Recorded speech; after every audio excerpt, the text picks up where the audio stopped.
मुसलमान? कौन सा मुसलमान? जिनमें हो मुसस्सल ईमान वो है मुसलमान, जिनमें हो 100% ईमान वो है मुसलमान। क्या हम में से कोई है जो हक से कह सके हम हैं मुसलमान?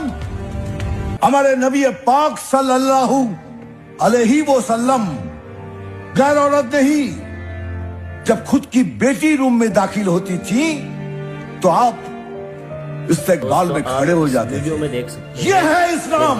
नबी पाक सल्लल्लाहु अलैहि वसल्लम फरमाते हैं जी कि तुम में से वो मर्द बेहतर है जो अपनी बीवी और बेटियों के हक में बेहतर करे।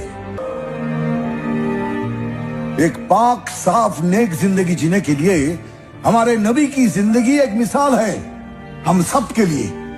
क्या कर रहे हैं हम कहां जा रहे हैं? कोई किताब नहीं, हम मुसलमानों को ये तय करना होगा क्या फर्क है, हमें कौन सा इस्लाम चाहिए, मॉडिफाई किया हुआ इस्लाम या नबी पाक सल्लल्लाहु अलैहि वसल्लम का इस्लाम। अल्लाह परवरदिगार का इस्लाम।